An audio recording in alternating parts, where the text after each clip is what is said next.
Okay, I got the tree girdled now. Next step, what I do to ensure that the girdling is taking effect is I'll take my hatchet and I'll chop into there.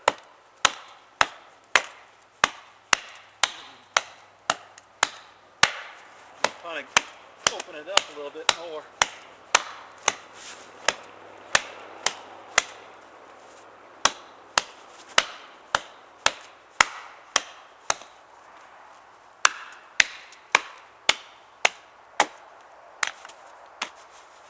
And then that'll ensure that the tree goes ahead and dies.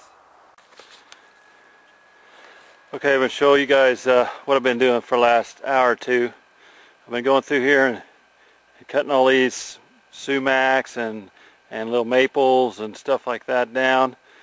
And basically what I've been doing is letting it pile on top of each other for like a massive brush pile. Just pan in there.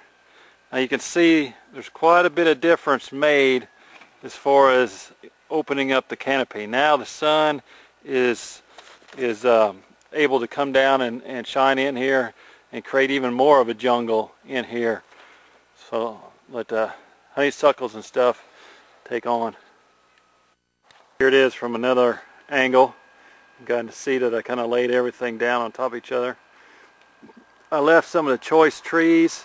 There's some old persimmon and a few poplar, a lot of dogwood for the dogwood berries in there.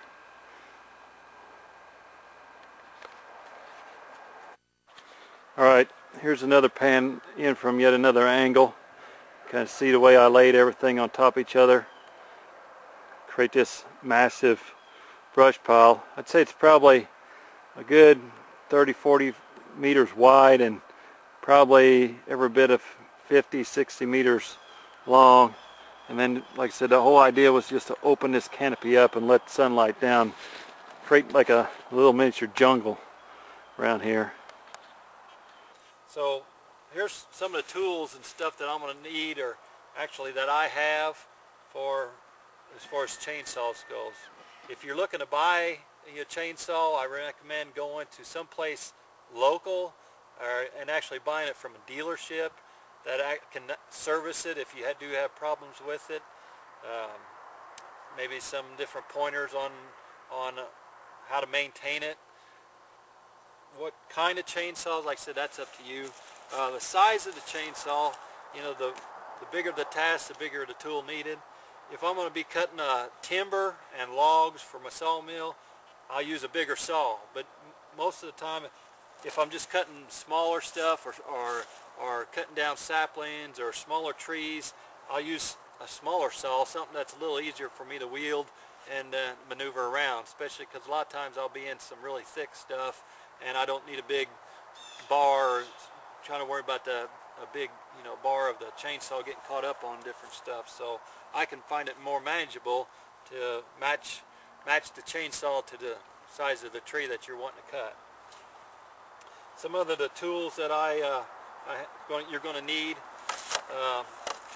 make sure that you have a good guard on your chainsaw blade.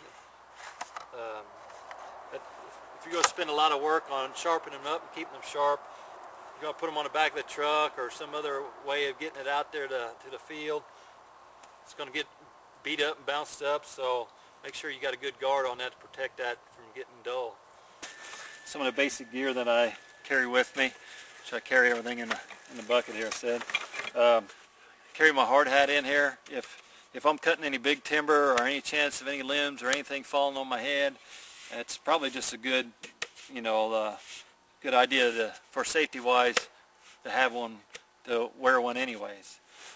I would recommend having one with hearing protection on it and a face shield guard, because there's lots of times where a lot of them chips or sticks or something's going to be flying up in your face, and this will help protect that from you. So even though that I would be wearing this, I still wear a good pair of safety glasses just in case. Also got a pair of good heavy leather gloves, because if I'm gonna clean out around the tree, there's a lot of briars and stuff like that. I have these gloves on, help protect my hands. A good regular hatchet.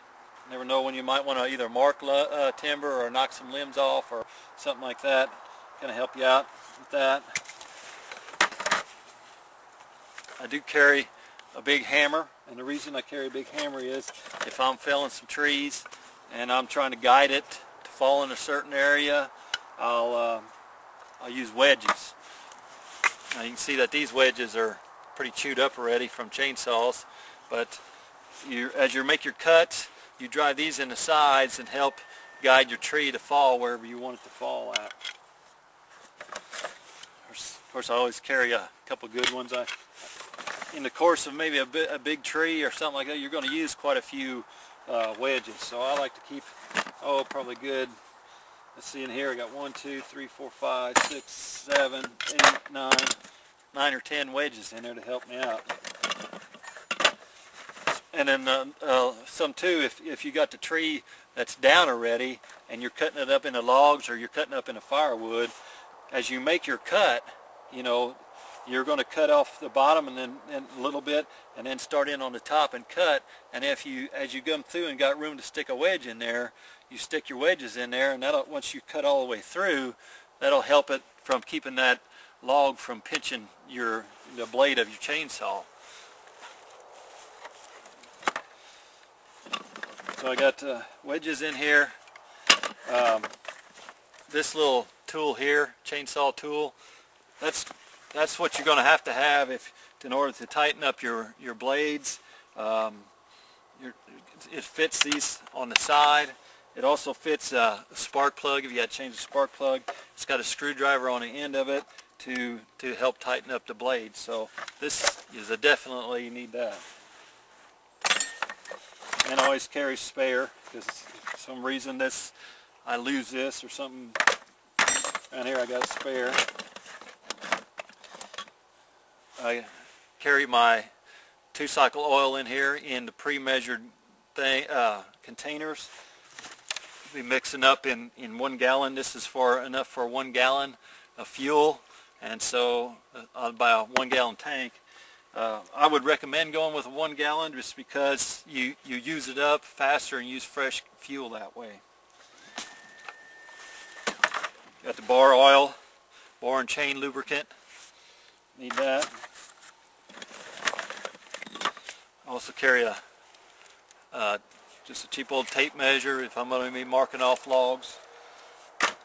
Let's see, it's something else that comes in real useful. I got these oilskin chaps to help protect my legs in the briars, and sometimes a little extra protection on your legs and knees if the bar actually does hit your knee. At least it's got a couple more layers of clothing to go through before it hits your actual skin. So it's pretty well the basic stuff that I got in this that I carry with me right here.